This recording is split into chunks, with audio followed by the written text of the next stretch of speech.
Welcome to the Intern Whisperer Live, the show all about internships and how to excel and do well. A reminder to our listeners, you can call us live on the air, 407-582-2906. You can also chat with us online through Intern Pursuit's Facebook live chat.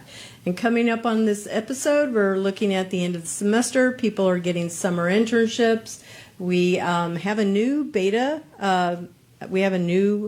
Beta early adopter that's just joined up with us. So if you're still an employer that would like to be a part of our program, we'd like to invite you to do that. And if you're a student looking for an internship, contact me, Isabella at internpursuit.tech. So people can find Intern Pursuit on Facebook, LinkedIn, Twitter, Instagram, YouTube. You can find our game on Facebook and Twitter. And again, you can listen to us live on mixlr.com/Valencia College Radio. Follow the Intern Whisperer, and you can find us on 5 podcast channels: iTunes, Spotify, Stitcher, Google Play, Podbean. And again, watch us live on Facebook. So our first patron of the evening is RB Advisory. We'd like to make sure that you know all about our patrons. RB Advisory offers cybersecurity services to businesses worldwide. They are security specialists for cloud, computer, network, and compliance issues. RB Advisory addresses active threats to organizations, patching network vulnerabilities, and preventing future attacks to your business and information. Their website is rbadvisoryllc.com. Thank you, RB Advisory, for being a patron of the Intern Whisperer.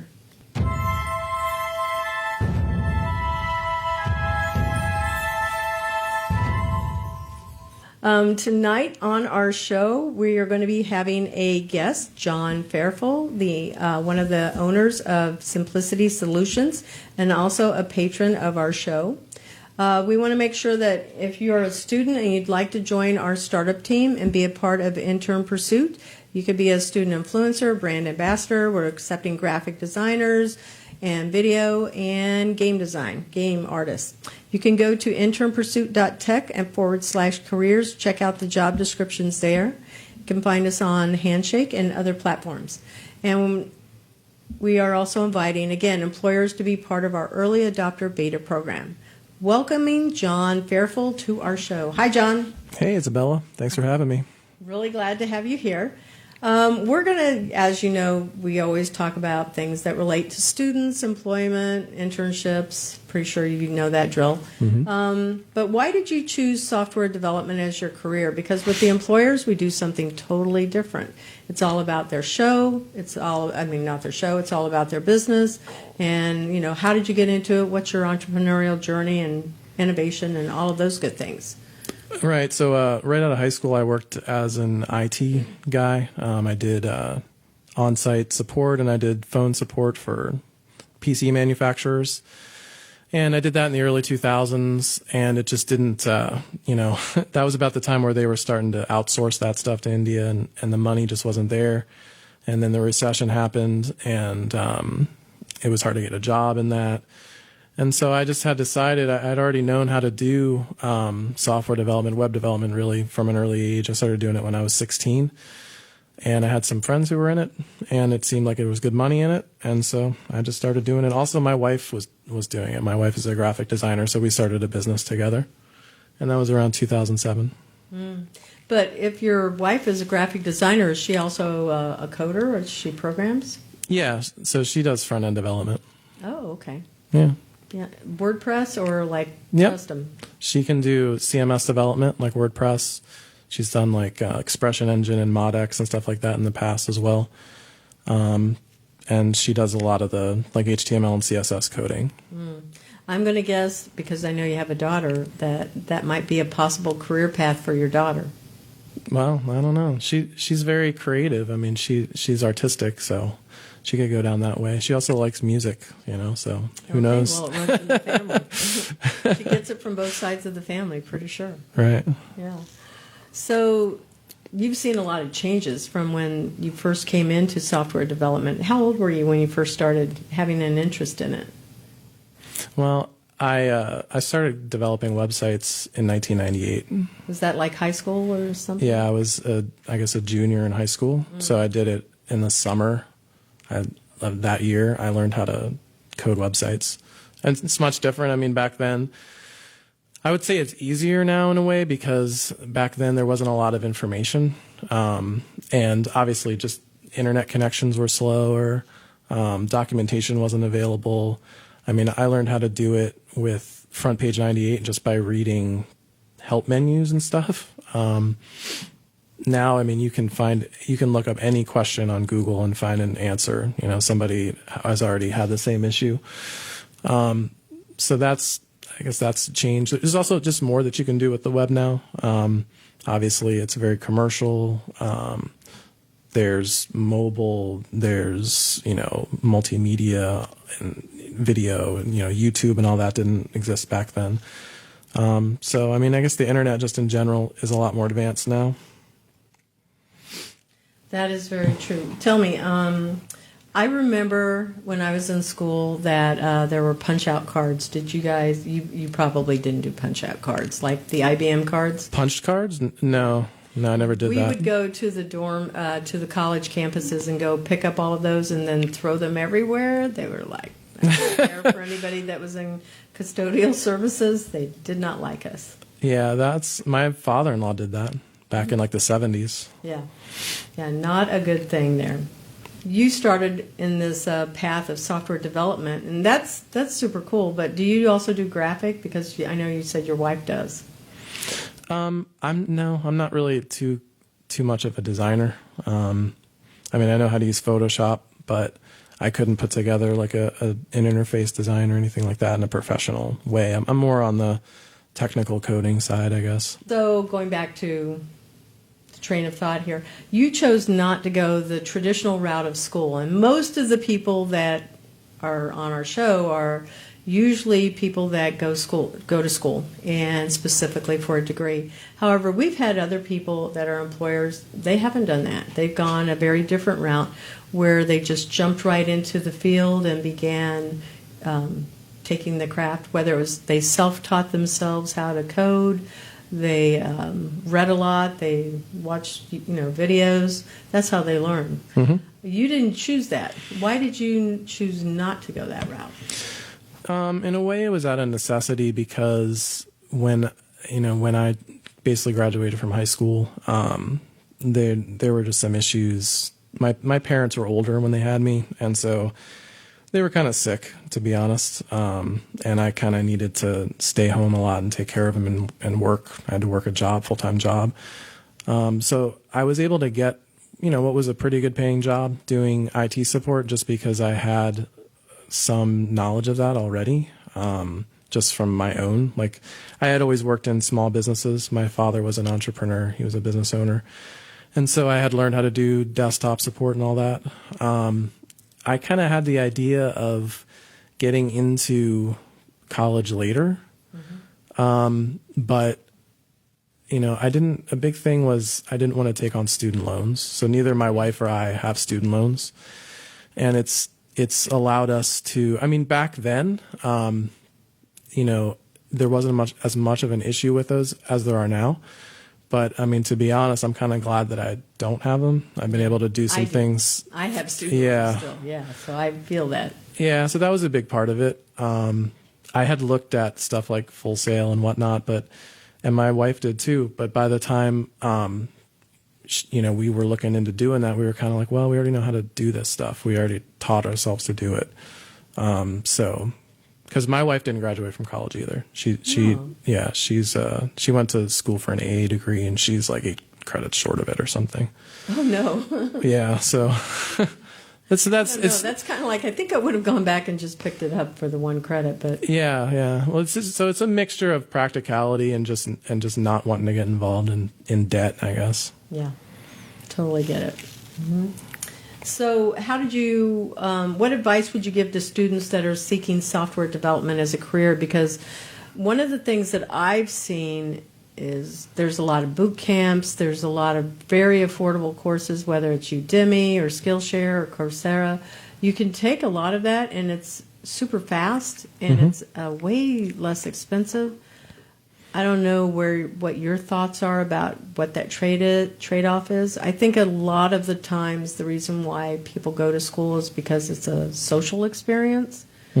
Part of it is that's what is expected, but it's a coming of age, and it's where they get more of a ability to see what it's like to take care of themselves and just experience some independence and trying to figure out what they want to do. So I guess the question is, what would I recommend, school or the Code Academy type stuff? Yeah, and whatever your thoughts are as to why one might be better than the other. So what I would recommend to anybody who wants to get into like producing code for money type of a thing is to start doing it as quickly as possible, first of all.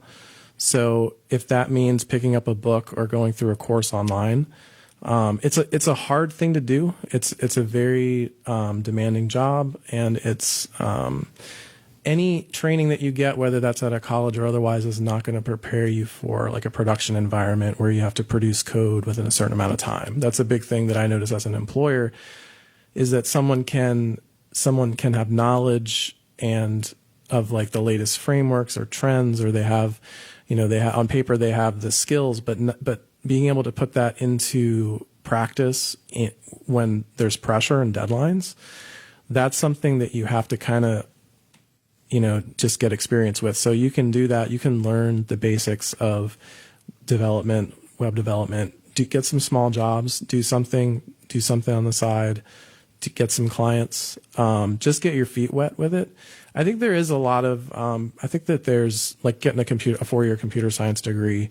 There's value in that. I wouldn't recommend that everyone take the path that I took necessarily. I've never really recommended that. I've never been like, hey, you should drop out of college. Yeah, I mean, I guess both. Don't you think you can do it in 2 years, maybe not 4? Well, if you're going to be a developer, you're probably going to want to get that 4-year, computer science degree. I would think take some math and stuff like that. I mean, if you're going to be more on the front end side, then yeah, just get an associate's degree. But the move is getting away from website development and going into artificial intelligence. So there's a bigger push for that type of computer science degree and having it be way more specialized.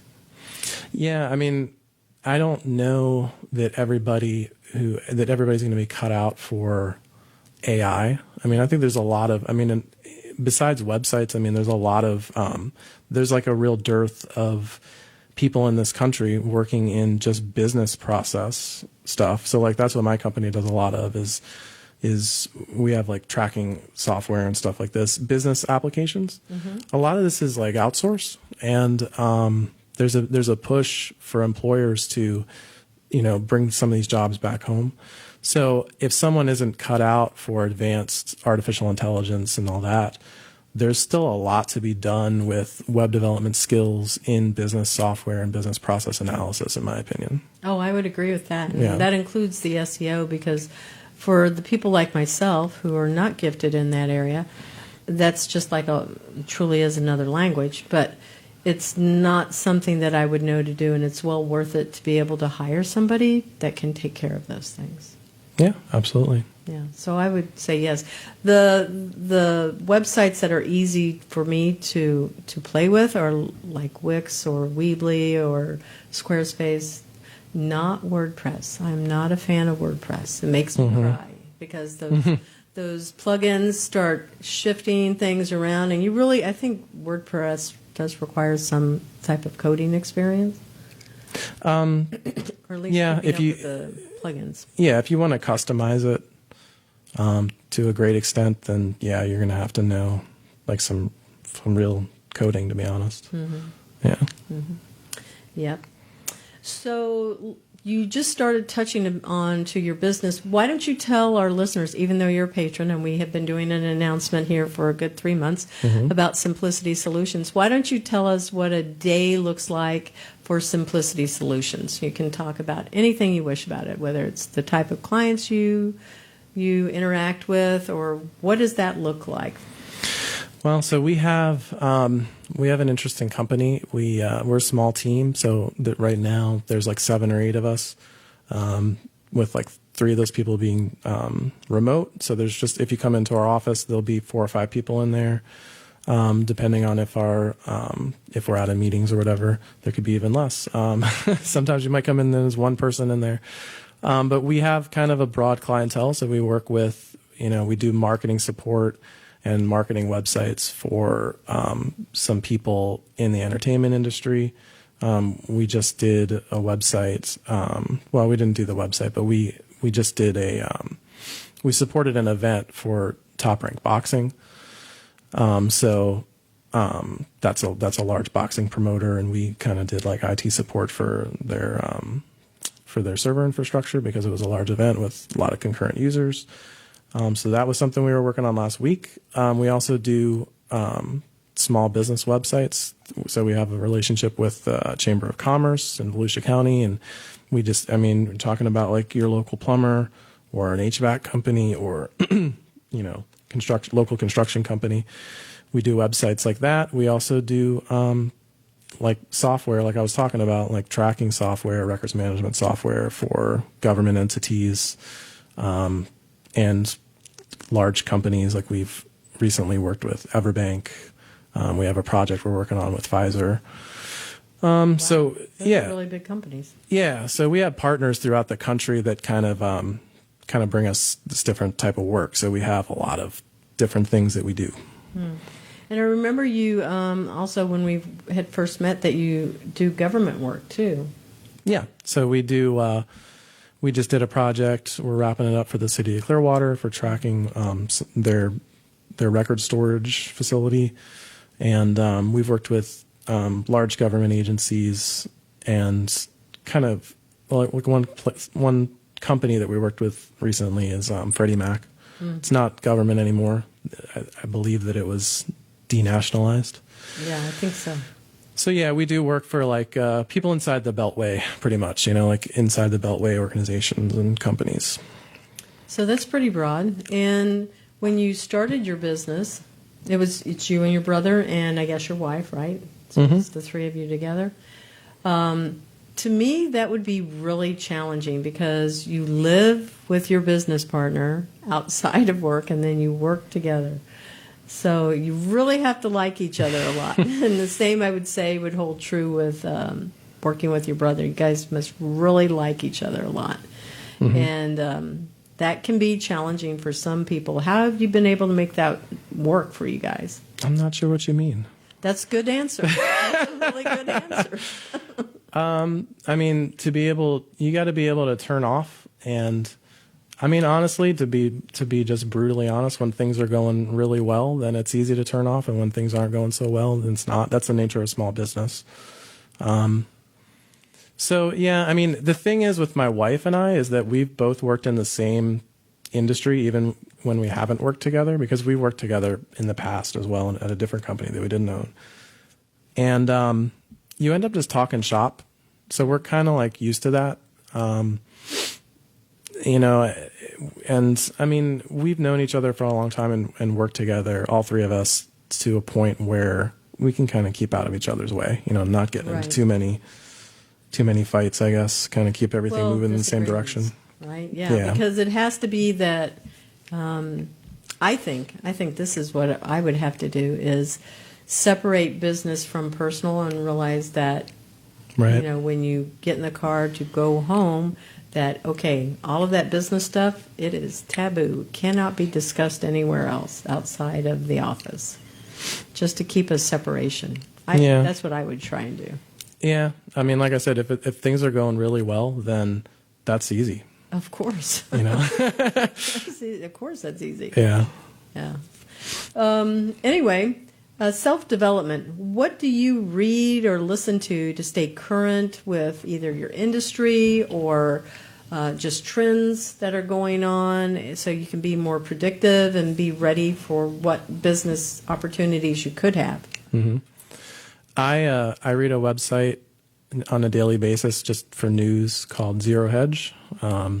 It's like a financial and I guess political website, but it covers current events. I mean, I like it. I find it to be pretty unbiased and everything. I also listen to a couple podcasts. Right now I'm listening to a podcast called The Art of Paid Traffic by this guy, Rick Mulready. So he's a guy, it's a podcast that has to do with marketing. It's a marketing, and it's like search engine. It's mainly, it has a lot to do with social media marketing. It's a really good podcast. I listened to some, recently I listened to some courses from him. I also listen to a financial podcast called The Peter Schiff Show. And I like to try to keep up on financial trends. I think that, first of all, we're kind of, with the business cycle, we're kind of, probably nearer to a recession, than we ever have been. Oh, I would agree with you on that. Yeah. And so that, as a small business owner, I mean, that's really going to affect you, right? Like, especially with my company, we kind of work in government and marketing, so marketing dollars can dry up real quick in a recession, and budgets can, tax revenues can go down and everything. So I like that podcast, and yeah, that's a lot of what I listen to right now or read. Where do you listen to that one? Is it on all of the podcast channels, or those podcasts? Yeah, they're on like iTunes, Stitcher, Spotify, YouTube. So I was on a podcast yesterday, and it's Daniel Botero's podcast. It's Mastering College to Career. Okay. And he and I kind of run in that same place of making sure that students are prepared for their first job. But I'm more on the employer side. He's very specifically for students. One that I like for business that I've talked about before on this is Masters of Scale. That's Reid Hoffman's. He brings in people that have started in the garage with their business and then been able to scale it, like Zuckerberg, a lot of different people. And they talk about their little story of how it was like nothing, and then it turned into this gigantic company. And it's real inspiring, because when I drive around or when I'm looking around, I always go, okay, everybody started small. Like Publix started small. They had to have at one time. And then they're like this big food chain. Masters of Scale? Masters of Scale. I'll have to check that out. He actually co-founded LinkedIn.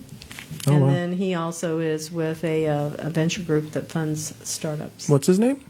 Reid Hoffman. Okay. R-E-I-D. Interesting. Yep. So that's one that I recommend, and I'm going to look for yours. Okay. Yeah, so I'll go and listen to it because that sounds interesting. But I'm giving Daniels a little shout out too, because he's going to be a guest in May. Yeah, in May is when he's going to be coming in, and on this show. So that's so our listeners know what to expect. What do you think the hardest part is about being an entrepreneur? To me, I would have thought it was the family thing, but I'm going to bet you're going to say no. Well, I mean, you mean for me or in general? For you personally, yeah. I would say the hardest part of being an entrepreneur is the risk that you take and the uncertainty, right?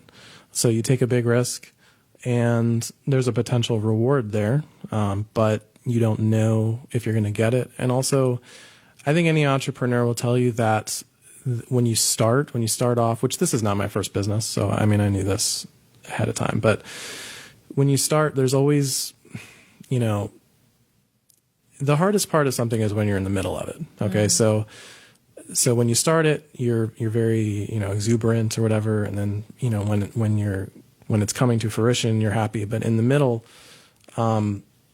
you can get a lot of anxiety, or things can just be a lot harder than you thought they were. That's basically, I guess, what I'm trying to say. And there's an anxiety around, I don't know if I can do it. Again, it's that uncertainty. Like, I don't know where the line is, and I don't know if I can push the boulder to that line. Right. And so there is, there's a phenomenon of like entrepreneurial anxiety and everything. And, it can mess with you from a self-worth or self-image perspective. I totally agree. Yeah. Like, oh, I did this and I'm an idiot and it's not going to work. You always have those like thoughts, like sometimes I say like, when I'm in I told someone recently, like, Yeah, sometimes when I'm like getting ready in the morning, like if I'm in the shower, if I'm doing my teeth, I let myself have like a little panic attack, and then I'm like, okay, it's over. Now I got to go on with the day. Another hard part about entrepreneurship is like just burning out. I mean, it's like a cliche, but you can very easily, like I've had times in my business where it seems like all I do is work. Yeah, I can totally relate. Yeah, I mean, you're just working and sleeping, and it's tough because that's not going to get you where you want to go. Just working hard. That's what I would say. Like if I could sum it up in one thing, being an entrepreneur, just working hard is not going to get you to where it is. There's a lot of facets to it. Yeah, I would agree with that. And it's that's going to be a question. It's a little bit later. It's about finding that balance, because my day will start like around 7 and it goes until like about 10. That's a long time, and it's really the ability to have somebody else to walk with you, so to speak, in a business is key. One of the things that I always used to wish for is I really want to have employees, and with that comes, what is it, the Spider-Man, what comes great responsibility. Yeah. Something like that. With great power comes great responsibility. Yes, there you go. Now we're going to get copyright trouble, right? No, I gave the shout out. I said it was Spider-Man. I made sure I said that. But the ability to manage that power wisely, just know how to run it, not be thinking that you have to have all the answers is key. But it's also, if you're going to have employees, then you better be prepared, because there's going to be, it's not just you're taking care of families now. Yeah. Having responsibility, or having employees, is a big responsibility. The hardest part of having employees, I guess, from my perspective, is you go from, so like in my business right now, I still do a lot of production work, and it's very difficult to transition from being someone who's doing the work to being someone who's basically giving the people doing the work what they need to do the work in the best way and everything. That goes to scaling your business and all that. And yeah, it's very difficult. Really hard. Okay, so what's the best part of being an entrepreneur? I mean, I think that anyone would tell you that it's the impact, I guess, that you can have. So you can affect, first of all, what you do has a big impact. I would have a hard time just working at a large company where, it's like, hey, just do the same thing every day. Well, not just a job. Like I've worked at jobs like in small businesses before, and I did fine with that. But I like to see that I have a big impact, or that what I say has a lot of sway and like influence, basically, in what's going to happen. And so when you own your own business, I mean, obviously that's all on you, so it's, I mean, in my opinion, that's good. And then you can impact people's lives by creating value in society and bringing people on to work in it. And also the products that you create, have a lot of impact and make people's lives better, So I would say that's what it is in some. It's feeling like you can leave a legacy, so to speak. Yeah, it's influence. I mean, that's the way I would put it. Legacy more to me is like when something is over, I guess. But when you're doing it, it's the influence that you exert. You're not just some nameless person in a conference room or in a stadium listening to like the CEO, give a talk. Like you're the guy, I like that, at least. I mean, it's not for everyone. No, I agree. I think that is key, the ability to impact people. Yep. So what does innovation mean for you? Oh, I skipped a question, but we'll come back to it. So what does innovation mean to you? It still ties in. We can still do it this way. Innovation in general? Yeah. I mean, it's How just, do you define it? Innovation is kind of like everyone's walking in one direction and you just walk in the other direction. It's like it's doing your own thing. You see a problem and like taking charge of it. I mean, I think it's what like America, it's what I like to think of as like America, like all these great inventions came out of our country. And there's been a lot of bad things that our country has done, or a lot of indifferent things. But I mean, There's also, we have that, like talk about legacy. The legacy of the United States is business, innovation, commerce. And so, I think that we're still on top when it comes to that stuff. I would agree. Yeah. And so, yeah, it's just going your own way, forging your own way, And also innovation can be, it's not even just on that scale. It can just be in seeing, a lot of innovation that happens is just in seeing a trend and saying, hey, I can buck this trend, and like I can create value that way. I can just change this one thing, I can copy this business model, but tweak it this way. And that's how, ultimately that's how society progresses. Oh, I agree. Yeah, Right. Absolutely. Yeah. It's kind of like if you want to capture even more market share, I remember reading this in a case study that Pampers and Loves, I think it's Pampers and Loves, are the same product, but they just, they were capturing more of the market share. And then they go and white label it for the stores. So now it's like more market share that they can capture indirectly. Right. Differentiating through marketing. Yes. Yep. So, what changes in the software development industry do you see happening because of innovation? Because of innovation. I think, first of all, just in general in the software business, I think that there are going to be more jobs brought back into the U.S. And I think that... You mean like in the programming in that area or manufacturing or...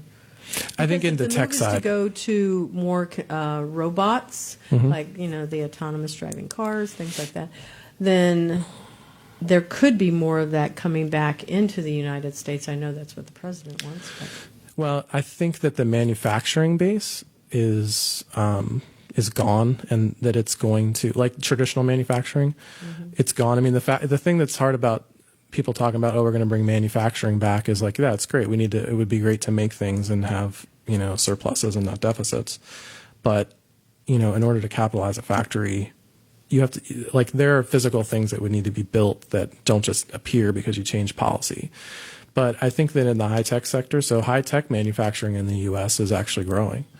But I also just think in software development, like I believe that we can produce a better product in this country when it comes to that stuff, and I think we will. So I think that that's a trend, and I think that the emergence of more, like you're talking about AI. Yes. I think that more tools becoming available for developers to integrate AI into applications is going to be a big thing. I also see a trend. I recently read, and I think I sent you an article about something. I'm kind of involved in the healthcare industry with one of my clients, and a big thing has been AI in healthcare. And for years, people have been talking about. I was always skeptical of this. It's like, would you want to go to a doctor and have a computer tell you what's wrong with you? Probably not. A lot of people probably wouldn't be comfortable with that. And so I think that a trend in healthcare IT is a move away from that, and to use AI as more of a supplement. I went to the Lake Nona area, and they had the House of the Future. And it was built around wellness, health and wellness. And have you been to that house? I know all about what you're talking about. So when I went into the bathroom, there was a shower that it would make sure that it was showering you not just with water, but with vitamin C infused throughout it. Yeah. And if you went to use the toilet, it could tell you based on whether it was your urine or the excrement, if you had any diseases too. I found that so interesting. But then there was a toothbrush, and it was handheld. But when you're brushing your teeth, it was able to tell if you had any gum or any diseases or anything wrong with your teeth. So I felt like there's this place where it's going to supplement, I think, healthcare to help us see if there's be more preventative and more proactive in our own health.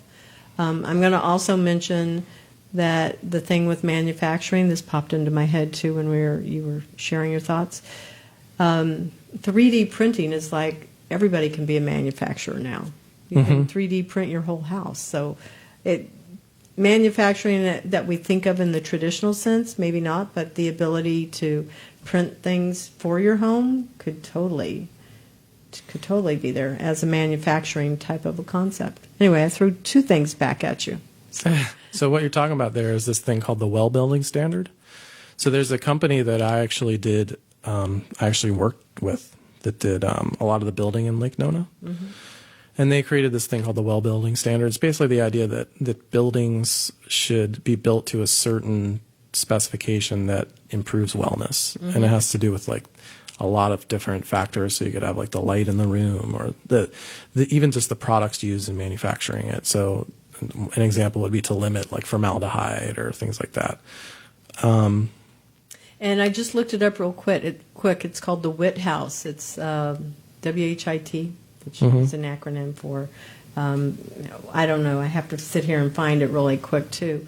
But you were using a term that I wasn't familiar with, and the WHIT is Home of the Future, Lake Nona. That's all it's telling me right now. Mm-hmm. Yeah, so I worked with one of the companies that built some of the buildings in Lake Nona that have to do with that. So that was really interesting when I went through that house. Yeah. So what do you think about the idea of the 3D printer and everybody being their own manufacturer? Well, because I mean, you can do that with food even. 3D print food, yeah. The 3D printers have been around for a long time. I mean, they're cool. And there's also a self-replicating 3D printer called the RepRap. So that's kind of an interesting concept. A 3D printer prints another 3D printer? It prints itself, yeah. Oh, that's so funny.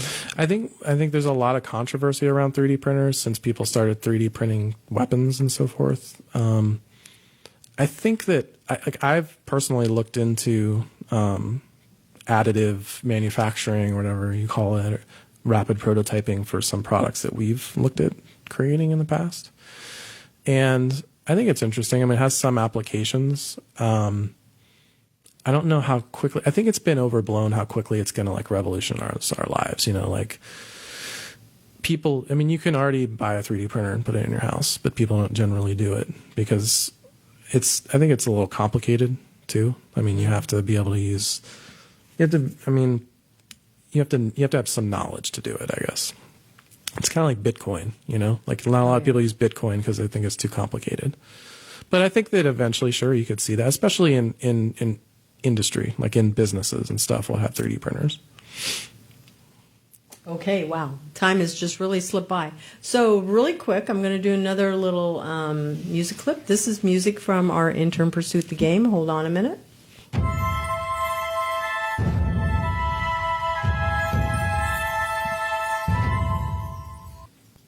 All right, so our next spotlight transition, our patron is Simplicity Solutions Group. Does this feel weird? It specializes in web design, development, hybrid mobile, and custom web apps built on proprietary application framework. They help businesses thrive in the digital age, from web design to records management software. The website is simplicitysolutionsgroup.com. Thank you, Simplicity Solutions Group, for being a patron of the Intern Whisper Live. All right, so we're going to have to go like really fast now. I know we started a little bit late, so we can take in a little bit of extra time. This is on the personal side, so people can know more about you. That's kind of fun and interesting. Not like software development isn't fun and interesting, whatever. You're a musician and a minister. And if you were to start over in another career path, what would you choose and why? Would it be one of those paths? Well, no, I wouldn't go back into music because I did that already. But I would actually, I'm looking at this in the future as maybe going into housing, like you're talking about. I think there is some innovation to be done in the manufacture of housing, which I think is going to be like construction building. Yeah, like real construction building. Yeah, I think that there's some technology, which is very interesting, that can come online, which would make housing more affordable. I mean, there's a lot of people who can't afford housing now, and I think that's an industry that's going to be innovated in the next decade or so. So my dad went back to school. He was working full time at Lockheed Martin, and he picked up a contractor's license. My mother was the foreman, and then my brothers and I, we were the cleanup crew for the houses. Is that like how you envision it, where it's like a family thing also, or? Oh, a business that I would start in it? Yeah. I don't know. I mean, I guess my dream for that would be if I did well with my business and I kind of became like just on the board or something, or I had more time, that I would just start this as like a venture. And I don't know if I'd started with my family or not. I haven't really thought that far ahead. Maybe get people to do it for me. Just a little star twinkling right there for you. Yeah. Yeah, I get it. All right, your favorite type of music and artists, who are they?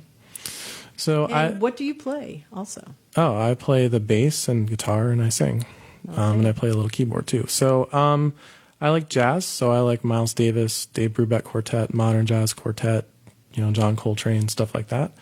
I also like rock music. Some of the bands that influenced me were like stuff like Jimmy Eat World, like more of the mainstream bands I'll list, not people you've never heard of. Stuff like that, Weezer or Green Day. That was the kind of music that I played. I was also influenced by like some like Steely Dan. I like them, like some 70s music. Not Elvis Presley. Because of my sideburns? Yes. I don't know. He's all right. Yeah. I kind of figured that's where they came from, is from some influence he's had on you musically. No, I guess I'm just an Irish dude with sideburns, Got it. All right. So, who are the individuals, leaders, or mentors that you admire that have influenced your life or your thinking, and why? I mean, I guess as a Christian, I would say Jesus, first of all. Oh, I put that person out there too. You did? Yeah, I did. I sure did. My father influenced me to become a businessman. My pastor's been a big influence in my life, Pastor George Sled. I had a couple teachers growing up, Jay Williams and Ted Mayberg, who, made learning interesting. I'm actually, this is going to sound weird, but Colonel Sanders. I don't know if you've ever read about him, but he didn't really start KFC until he was like in his 60s, and he kind of innovated in entrepreneurship and so forth. So those are some people. Yep, that's all good. Okay, so we are wrapping up at the end of the show, and I'm just giving a special shout out to Valencia College. I want to thank you, Q. He came down here. He made sure that the show started on time. Thank you, Q. Thank you to Valencia College for giving us this showroom and being able to be in this studio. We always have all of this equipment. We don't have to bring it in, take it out. And then also I want to give a shout out to Abby, because he was the one that spent a lot of time training me how to do this successfully this week. So that's my special shout out there. And I don't know if you know this, but every week we always give a shout out. I give a shout out to, I say, to all of the software team, to the game team, to every single person. So it's always at the end of the show. If you've ever listened to it, you'll hear your name. So John, who are your shout outs for? I'm going to give a shout out to the West Volusia Chamber of Commerce. Okay, why? We're doing they're having the Valor Awards for first responders and so forth. We're doing that. We're helping them out with that. We sponsored it. And so, and they work very closely with us, and they do a lot of good work in our community. So I always shout them out. That's nice. Do you want to say hi to your daughter? Oh, yeah, sure. Annika, my little daughter, my wife, Rockel. Who else? I don't know, your brother? Yeah, sure. Bill Fairfull. Okay. Nelson Mandela. Okay. Is he alive in this timeline? I don't know. Oh, okay. Yeah. They can be living, dead. It can be people that you personally know that you don't know. There's no restriction on any of those that you acknowledge, whether it's a shout out or just people that have influenced your life. So it's all good. I'm going to give you a shout out, Isabella. Oh, thank you. I appreciate it. All right. So how to contact us if you've been listening to the show, that's great. We love that. But you can go to facebook.com/Intern Pursuit. You can follow us there and get notified when the show goes live. You can also listen to us on mixlr.com/Valencia College Radio and look for the Intern Whisperer. And then you can follow us on Twitter at Intern Pursuit. So as we close the show, we want to tell you thank you for listening to us. And we look forward to seeing you next week.